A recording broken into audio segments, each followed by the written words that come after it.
దేవునికి స్తోత్రం. హల్లెలూయా. ప్రభువైన యేసుక్రీస్తు నామములో అందరికీ కూడా నా హృదయపూర్వకమైన వందనాలు. కొద్ది నిమిషాలు మనందరం కూడా పరిశుద్ధ బైబిల్ గ్రంథం నుంచి దేవుని యొక్క వాక్యాన్ని ధ్యానం చేయబోతున్నాం. కొన్ని మీటింగ్స్లు నేను వెళ్ళటం వల్ల నేను డైరెక్ట్ లైవ్ ఇవ్వలేకపోతున్నాను. అందుకనే ప్రీ రికార్డెడ్ లైవ్ని మీ అందరికీ కూడా నేను అందజేయటం జరుగుతూ ఉంది. మరి 2 కొరింథీయులకు రాసిన పత్రిక 5వ అధ్యాయం 17వ వచనాన్ని ఈ దిన వాక్య భాగంగా చదువుకుందాం. 2 కొరింథీయులకు రాసిన పత్రిక 5వ అధ్యాయం 17వ వచనం. కాగా ఎవడైనను క్రీస్తునందున్న ఎడల వాడు నూతన సృష్టి, పాతవి గతించెను, ఇదిగో క్రొత్తవాయను, సమస్తమును క్రొత్తవాయను. దేవునికి మహిమ కలుగును గాక. చూడండి దేవుని వాక్యాన్ని. యేసుక్రీస్తు ప్రభువారి యందు మనం ఉన్నప్పుడు దేవుడు మనల్ని నూతన సృష్టిగా మారుస్తున్నాడు. అసలు ఎందుకు మనము నూతన సృష్టిగా మారాలి? చూడండి, పాత సృష్టి నూతనమైన విషయాలను అనుభవించలేదు. పాత సృష్టి పాపముతో నిండి ఉన్నది. పాత సృష్టి దేవునికి విరోధమైన క్రియలను చేసింది. పాత జీవితం దేవుని చిత్తాన్ని నెరవేర్చని జీవితంగా ఉంది. పాత సృష్టి దేవునికి విరోధమైన ఆలోచనలు కలిగి ఉంది. అందుకనే పాపముతో నింపి ఉన్న మన జీవితాలను, మరణానికి పాత్రులమైన మనల్ని మరణించకుండానే దేవుడు యేసుక్రీస్తు ప్రభువారి ద్వారా మరలా ఒక నూతనమైన అవకాశాన్ని దేవాతి దేవుడు మనందరికీ అనుగ్రహిస్తున్నాడు. అది ఎలాగా? అందుకనే నికోదేము వచ్చి యేసుక్రీస్తు ప్రభువారిని అంటున్నాడు, అయ్యా నువ్వు పరలోకం నుంచి వచ్చిన బోధకుడు అని చెప్పి అంటుంటే, ఎవడైనను తిరిగి జన్మించకపోతే వాడు పరలోకంలో ప్రవేశించడు అని చెప్పి నికోదేముకు బోధించాడు. నికోదేము అప్పుడు అంటున్నాడు, మరలా తల్లి గర్భంలోనికి వెళ్ళి ఎలా తిరిగి జన్మించగలడు? ఎలా తిరిగి తల్లి గర్భంలోకి వెళ్తాడు అని నికోదేము ప్రశ్నిస్తే, అప్పుడు యేసుక్రీస్తు ప్రభువారు అన్నారు, ఒకరు నీటి మూలముగా ఒకరు ఆత్మ మూలముగా జన్మించితేనే కానీ అతడు పరలోక రాజ్యంలో ప్రవేశించడు అని చెప్పాడు. ఏంటా నీటి మూలముగా ఆత్మ మూలముగా జన్మించటం? ఎలా మనము పాత సృష్టి నుండి నూతన సృష్టిగా మార్చబడతాం? ఎలా పాత జీవితాలు క్రొత్త జీవితాలుగా మార్చబడతాయి? ఎలా మన పాత స్వభావాలు క్రొత్త స్వభావాలుగా మార్చబడతాయి? యేసుక్రీస్తు ప్రభువారు ఎలా చేస్తారు అని మనం దేవుని యొక్క లేఖనాన్ని మనం గమనిస్తే, ఎప్పుడైతే ప్రభువుని సొంత రక్షకుడిగా నోటితో ఒప్పుకొని హృదయమందు విశ్వసించి క్రియగా రక్షణ అనుభవాన్ని ఎప్పుడైతే మనం పాలిపంపులు పొందుతామో, దేవుడు నీటి మూలముగా బాప్తిస్తాన్ని మనకిస్తాడు. అయిపోయిందా? బాప్తిజం పొందితే సరిపోతుందా? బాప్తిజం పొందిన వారందరూ పరలోకం వెళ్తారా? దేవుడు అక్కడ ముగించలా. ఒకడు నీటి మూలముగా, రెండవదిగా ఆత్మ మూలముగా జన్మించాలి అని చెప్తా ఉన్నాడు. హల్లెలూయా. దేవునికి స్తోత్రం. నిజమే, ఒక వ్యక్తి రక్షించబడినంత మాత్రాన అతడు పరలోకం వెళ్తాడని లేదండి.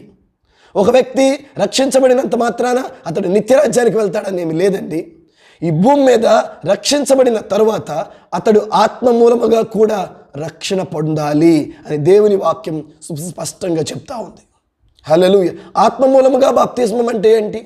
పరిశుద్ధాత్మ దేవుడు ఆ వ్యక్తిని దేవుడు దర్శించినప్పుడు, పరిశుద్ధాత్మ దేవుడు ఆ వ్యక్తిని తాకినప్పుడు అతని హృదయం మారుతుంది, అతని ఆలోచనలు మారుతాయి, అతని బిహేవియర్ మారుతుంది, అతని నడవడిక మారుతుంది, అతని నడత మారుతుంది, సమస్తము కొరతమైపోతాయి. చూడండి, పేతురు యొక్క జీవితాన్ని మనం చూసినట్లయితే ఒకప్పుడు భయపడే జీవిస్తూ ఉండేవాడు, తొందరపాటుతో జీవిస్తూ ఉన్నాడు, ఏది పడితే అది మాట్లాడుతూ ఉంటాడు, అన్ని విషయాల్లో తొందరగా జీవిస్తూ ఉండేవాడు. కానీ అదే పేతురు మేడగదిలో పరిశుద్ధాత్మ శక్తి చేత రక్షించబడినప్పుడు ఆల్రెడీ యేసుప్రభువు వారి కాలంలోనే బాప్తిజం పొందాడు. కానీ తన బిహేవియర్ని, తన ప్రవర్తనని, తన నడవడికని అంతటినీ అలానే కొనసాగిస్తూ వచ్చాడు. కానీ ఎప్పుడైతే పరిశుద్ధాత్మ బాప్తిస్మము మేడగది మీద పొందాడో, అతని ఆలోచనలు, మాటలు, మాట్లాడే విధానము, భయపడటం ఇవన్నీ కూడా మారిపోయాయి. అతని క్యారెక్టరే కొత్తదైపోయింది.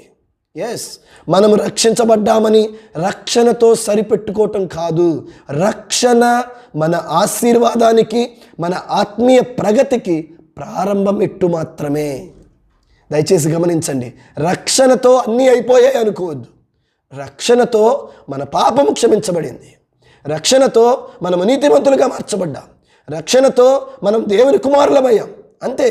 అయితే ఇప్పుడు జీవించాలి, నీతిమంతుడిగా జీవించాలి, దేవుని కుమారుడిగా జీవించాలి, పరిశుద్ధుడిగా జీవించాలి. దేవుడు నీతిమంతుడిగా చేశాడు, పరిశుద్ధుడిగా చేశాడు, యథార్థవంతుడిగా చేశాడు, ఆయన కుమారుడిగా కుమార్తెగా చేశాడు. ఇప్పుడు రక్షించబడిన మనం ఏం చేయాలంటే ఆయన కుమారులుగా కుమార్తెలుగా నీతిమంతులుగా జీవించాలి. జీవించవలసిన బాధ్యత దేవుడు ఇప్పుడు మన ముందు ఉంచాడు. అది ఎలా సాధ్యం? రక్షించబడిన తర్వాత మరలా పాపంలో పడిపోకుండా ఎలా జీవించగలుగుతాం? రక్షించబడిన తర్వాత ఎలా పరిశుద్ధంగా మనల్ని మనం కాపాడుకోగలుగుతాం? అది మన ఒక్కడి వల్ల ఏది కాదు. మనకు మరొక వ్యక్తి సహాయం కావాలి. ఆయన పేరే పరిశుద్ధాత్మ దేవుడు. సో పరిశుద్ధాత్మ దేవుడు మన జీవితాల్లోనికి ఎప్పుడైతే మనం ఆహ్వానిస్తామో, యేసయ్య చెప్తా ఉన్నాడు, మీరు రక్షించబడండి, మారు మనసు పొందండి, అప్పుడు మీకు పరిశుద్ధాత్మ అనే వరం మీకు అనుగ్రహించబడుతుంది. సో పరిశుద్ధాత్మ అనే వరము మన జీవితాల్లోనికి వచ్చినప్పుడు ఆయన మనల్ని నీతిగా జీవించుటకు సహాయం చేస్తాడు. ఆయన మనల్ని పరిశుద్ధంగా జీవించుటకు సహాయం చేస్తాడు. ఆయన మనం దేవుని కుమారుల్ని పోలి కుమార్తెలను పోలి జీవించుటకు సహాయం చేస్తాడు. హల్లెలూయా, దేవునికి స్తోత్రం. ఎందుకంటే మనం నూతన సృష్టిగా మార్చబడ్డాం. ఎందుకంటే నూతన సృష్టి శాపాన్ని అనుభవించదు, పాత సృష్టి మాత్రమే శాపాన్ని అనుభవిస్తుంది. శాపం వచ్చి మనుషులైన మనల్ని వెతుక్కుంటుంది, ఎక్కడ ఈ పాత వ్యక్తి అని.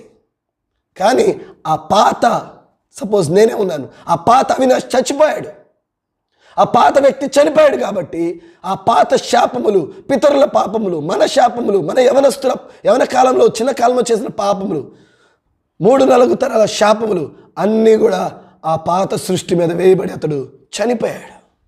మనము దేవుడు యందు యేసుక్రీస్తునందు విశ్వాసమందు నూతన సృష్టిగా మార్చబడ్డాం. సో పాపము, శాపము, 3-4 తరాల శాపములు ఇవేవి కూడా నూతన సృష్టిని ఏమీ చేయలేవు. అందుకనే యేసుక్రీస్తు ప్రభువారు పాత సృష్టిగా, పాత వ్యక్తిగా ఉన్న మనలను నవీకరించి నూతన సృష్టిగా దేవుడు మార్చాడు. Praise God. నూతన సృష్టి అయిన మనము నూతన సృష్టిగానే జీవించాలి, నూతన సృష్టిగానే పరిశుద్ధంగా ఉండాలి, నూతన సృష్టిగానే ఒక నవీన స్వభావాన్ని ధరించుకోవాలి. మరలా మన పాత జీవితానికి వెళితే పాపం యొక్క ప్రభావం, శాపం యొక్క ప్రభావం పాత మనిషి మీద పడగలుగుతుంది. సపోజ్ ఒక చనిపోయిన వ్యక్తిని కోర్టు ఏం చేయగలుగుతుంది? ఒక చనిపోయిన వ్యక్తికి ఏదన్నా పనిష్మెంట్ ఇవ్వగలుగుతుందా కోర్టు? అలాగే పాప విషయమై మనం చనిపోయి క్రీస్తు విషయమై మనము జీవించుచున్నాము ఇప్పుడు. అందుకని పాప శాపములు చనిపోయిన మనల్ని ఏమీ చేయలేవు. అదే ఒకవేళ చనిపోయిన మనము మరలా పాపముకై ఆశపడి మరలా దేవుని నుంచి దూరమై మరలా దేవుని యందు తప్పిపోయి లోకానుసారంగా మనం జీవించినట్లయితే మరలా ఆ శాపం యాక్టివేట్ అయిపోతుంది. దేవునికి స్తోత్రం, హల్లెలూయా. అందుకనే యేసుక్రీస్తు ప్రభువారు మనల్ని ఏం చేశారంటే, యేసయ్యనందు మనమందరం ఏమయ్యామంటే పాత సృష్టిగా లే. సో ఆ కారణాన్ని బట్టి శాపము మన జీవితాన్ని నిలబడి చేయకూడదు. హల్లెలూయా. సో యేసుక్రీస్తునందున్న వారికి ఏ శిక్ష విధి లేదు. అది ఎంత ఘోర పాపమైనప్పటికీ, ఎంత ఘోర శిక్షమైనప్పటికీ యేసయ్య మనందరి నిమిత్తమై మనకు బదులుగా ఆయన చనిపోయి ఆయన నీతిని మనకు అనుగ్రహించి మనల్ని నీతిమంతులుగా మార్చి ఒక పరిశుద్ధమైన జీవితాన్ని జీవించడానికి దేవుడు మనకు అవకాశం ఇస్తాడు. ఇప్పుడు మన ముందున్న బాధ్యత ఏంటంటే, రక్షణ అనే వస్త్రాన్ని ధరించుకున్న మనము పరిశుద్ధాత్మ అనే వస్త్రాన్ని కూడా మనం తొడుగుకొని నీతిగా పరిశుద్ధంగా ఆయన కుమారుణ్ణి కుమార్తెని పోలి మనము జీవిస్తూ ఉన్నప్పుడు దేవుడు ఒక నూతనమైన కార్యములను, నూతనమైన అద్భుతములను, నూతనమైన ఆశ్చర్య కార్యములను మన జీవితంలో జరిగిస్తాడండి. హల్లెలూయా. పాత సృష్టి దేవుని రాజ్యాన్ని స్వతంత్రించుకోలేదు. నూతన సృష్టి పరిశుద్ధాత్మ అనుభవం కలిగిన వ్యక్తులు మాత్రమే దేవుని రాజ్యాన్ని, దేవుని రాజ్యములో ఉన్న ఆ మేలులను స్వతంత్రించుకుంటారు. ఆమేన్, హల్లెలూయా. దేవుడి మాటలు మన వినికిడిలో దీవించునుగాక. మరి మనం ప్రార్థన చేసుకుందాం. మీ అందరి నిమిత్తమే ఒక చిన్న ప్రార్థన చేస్తాను. పరిశుద్ధుడైన తండ్రి, ప్రేమ కలిగిన మా దేవా, ఈ మార్నింగ్ లైవ్ సెషన్లో పాలు పంపులు పొందుతున్న ప్రతి బిడ్డని మీరు దీవించండి. నీ ఆత్మశక్తి చేత, నీ కృప చేత, నీ ఆత్మ బలము చేత ప్రతి బిడ్డని నింపండి. నీదైన గొప్ప కార్యాలు, నీదైన ఘన కార్యాలు మీరు జరిగించండి. ఎవరెవరు ఏ ఆశతో నీ సన్నిధిలోకి వచ్చి ఉన్నారో ప్రతి ఒక్కరి హృదయ వాంఛను మీరు తీర్చండి. ప్రతి ఒక్కరి హృదయ వాంఛను మీరు తీర్చండి. ప్రతి ఒక్కరి హృదయ వాంఛను మీరు తీర్చండి.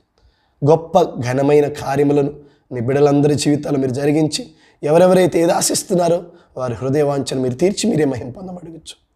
ఈ ఉదయకాల వాక్యంలో మీరు మాట్లాడారు, పాతది గతించెను, సమస్తము నూతనమైంది. మా మీదున్న శాపపు కాడి, పాపపు కాడి, మరణపు కాడి విరగొట్టబడింది. ప్రభువా, నూతనమైన నవీన స్వభావాన్ని ధరించుకున్న వ్యక్తులుగా నన్ను మమ్మల్ని అందరినీ కూడా చేయమడుగుచు. మహిమ నీకే చెల్లిస్తూ యేసయ్య అతి పరిశుద్ధ నామములో అడిగి వేడుకుని పొందుకుని నామ తండ్రి, ఆమేన్.